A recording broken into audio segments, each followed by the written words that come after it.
In your first year of skateboarding, there are a lot of things you have to learn in order to start feeling comfortable just riding your board, get those first few tricks under your belt, and avoid getting injured. So today, instead of just sending you out into the great unknown and letting you figure everything out on your own, here's my list of 25 things that every skateboarder needs to know. Now, the first thing you need to do before you start skateboarding is you need to figure out your stance. When you want to start skating more regularly, most people are going to go ahead and choose a stance on their skateboard so that they can focus on just one way of riding at a time. So if you ride on your board with your left foot in front, so you have your left foot in front and you're moving this way, that's called regular stance. And if you instead ride with your right foot in front, that's called goofy stance.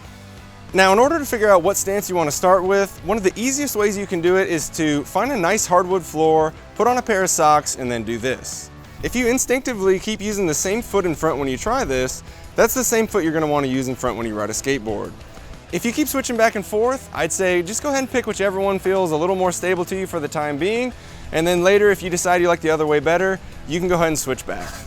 Second, if you're going to take skateboarding seriously at all, you need to get a real skateboard, not the fake toy version from a department store. Now, if you want a cheaper option that's still going to work really good for a beginner, I'll leave a link for that in the description section below. Now, third, if you want to be able to do any tricks, you're going to want to make sure you're wearing the proper type of shoes, so that way you have the right amount of protection for your feet and ankles, and then also you have an adequate amount of friction between your shoes and the grip tape. Now, they make shoes specifically for skateboarding, so if you can find a pair like these, that's probably going to be your best option. All right, so number 4, wear a helmet and some pads. Now, trust me on this one, getting made fun of by the cool kids at the skate park is going to be a lot less painful than getting a brain injury or a broken elbow. Okay, so for number 5, I want you to practice falling. Now, the key point when you fall on a skateboard is that you want to tuck your head into your chest and then avoid locking out your elbows and your knees, and try to cradle yourself down to the ground as gradually as you possibly can and roll out of it, so that way you're gradually bringing your momentum to a stop rather than taking the brunt of the impact all at once. Now, for number 6, now that you're finally ready to get on your board, I want you to start out by practicing on carpet or short grass before you take it to concrete. Having your wheels on a softer surface is going to prevent your skateboard from rolling forward and backwards too much, and that's going to give you a chance to kind of get acquainted with how it feels to stay balanced on the board. Now, when you start practicing on carpet, the first trick I want you to practice is going to be called tic-tacs. And it's just these short little pivots on your back set of wheels. And in order to do it, you're just going to put your back foot on the tail and then rotate your shoulders in the direction you want to turn and pick up your front foot, and your board's going to follow along with you. For number 7, I want you to practice your dismount. Now, whenever you need to step off of your board, make sure you're taking your back foot off first. If you take your front foot off first, the tail of the board is going to snap down to the ground and it's going to cause you to take a bunch of unnecessary slams. So take your back foot off first and then you can take your front foot off. Now, this holds true while you're just standing on your board on flat ground and while you're practicing tricks. Number 8 is, as a beginner, you should avoid skating really rough concrete like this if you can, and one of the best ways to do that is just to go to a skate park. Now, in lieu of having a local skate park, one thing you can do is just try to find any place that has nice, smooth, flat concrete, like an outdoor tennis court or basketball court that isn't currently being used. For number 9, you should know that if your skateboard gets wet, it's going to kind of damage it. Now, note that I'm not saying that you should never skate when it's wet. That actually can be kind of fun, but just know that if you do so, some of the components on your skateboard, namely the deck and the wheel bearings, are going to get sort of ruined. Now, for number 10, my advice for whenever you start rolling on concrete your first few times is that you should grab someone and have them walk next to you and make sure that they can help catch you if you start to fall. Your first 30 minutes or so riding a skateboard on concrete are going to be pretty unstable, so you want to make sure you have all the help that you can get. Now, once you get the hang of balancing on your skateboard, the next thing you're going to want to practice are going to be the absolute fundamentals of skateboarding, which are pushing, turning, and stopping. If you want a full video that covers those topics, you can click the annotation link up here. For number 12, I just want to take a second and emphasize how important it is to be aware of what's going on around you while you're skating.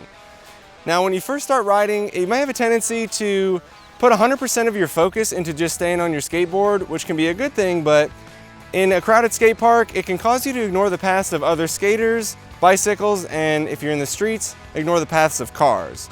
Now, at the skate park, that can manifest itself as you getting in other people's way, or sometimes you run into each other, but if you're in the middle of the street, that can be way more dangerous. So my advice would be to just go ahead and leave your headphones at home and make sure you're being mindful of what's going on around you when you're on your board. Alright, so for number 13, I want you to build a list of easy tricks that you can see yourself making progress on before you set loftier goals. If you need some ideas and inspiration, you can check out my recent video, 50 No Ollie Trick Ideas. Now for number 14, remember to practice all the tricks you've already landed before on a regular basis, so that way you don't lose the ability to keep being able to land them. One of my favorite ways to keep that up is just whenever you first get to the skate park, try to run through your list from easiest to hardest, and by the time you get to the bottom of your list, not only will you have put in some great practice, but you'll also be nice and warmed up for the rest of your session. Tip number 15 is going to be to make sure not to let social anxiety keep you from skating. So don't be afraid to go to the skate park when other people are there, and don't be afraid to take your turn on an obstacle just because there's some other skaters there who, in your opinion, they seem like they're better than you. Everyone deserves equal time on the ramp, and that includes you. Number 16 is to reach out for help and advice from other skaters. Don't feel like you have to be shy to ask someone else to help you figure out what's going wrong when you're trying a trick. Usually they're going to easily be able to help you figure it out, and most people are going to be more than happy to take a few seconds to talk to you about it. Now for number 17, I want you to remember that skateboarding doesn't always have to be a solitary activity.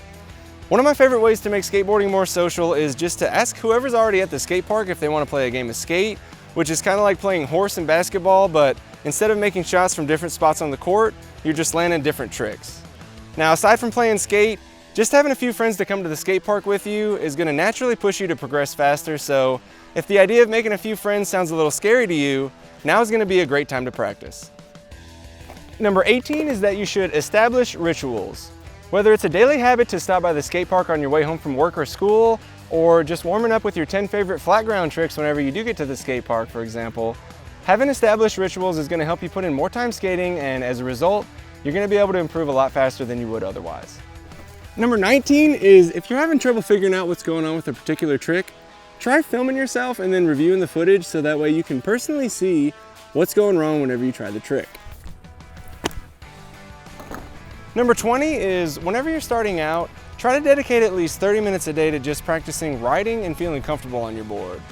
Your first few sessions of skateboarding can be some of the most frustrating, but it's a hump that you will easily be able to get over with a little bit of practice, so sometimes it's best to just go ahead and commit to putting a certain amount of time into it every day, and then once you get the hang of it, it's going to be just like riding a bike. You won't ever have to worry about it again. Number 21, avoid making too many excuses. Skateboarding is all about having the right mindset, so if you're the type of person that believes in themselves, you're going to find a way to make things work out.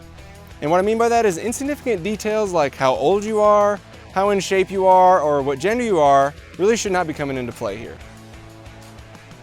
Number 22 is whenever you find yourself in a situation where you're trying something new and maybe it's something a little bit scary, once you feel like you're ready, don't hesitate too long before you give it a try, otherwise you're going to risk psyching yourself out of it and maybe you won't even try it at all. Now, even if you do end up falling, that's still going to be a learning experience and you're going to end up progressing that way more than you would if you had given up before you even tried it even one time. Number 23 is that you need to actually believe in your ability to learn new tricks. By far, the number one factor that prevents people from being able to progress in skateboarding is having a doubtful mindset. Skateboarding is like a lot of things in life where almost anyone can do it at a high level, but only a small percentage of people actually believe that they're going to be able to. And it's just like I've said before on this channel, whether you think you can or you think you can't, you're going to be right. Number 24 is to spend some of your downtime watching skateboarding tutorial videos on YouTube for advice and ideas. Sometimes just watching someone else do a trick in slow motion can help make something click inside of your brain and unlock your ability to finally be able to do it. Alright, so now number 25, and this is the most important one, remember to have fun. Always keep in the back of your mind why we're all out here skateboarding, and make sure not to take yourself and your failures too seriously. Don't let yourself get too frustrated, and just focus on doing whatever it is that you want to do and consider fun, and that's it. Alright guys, so as usual, remember to leave your favorite tip for other skateboarders in the comments section below. I'm looking forward to seeing you guys in the next video, and remember, never stop improving.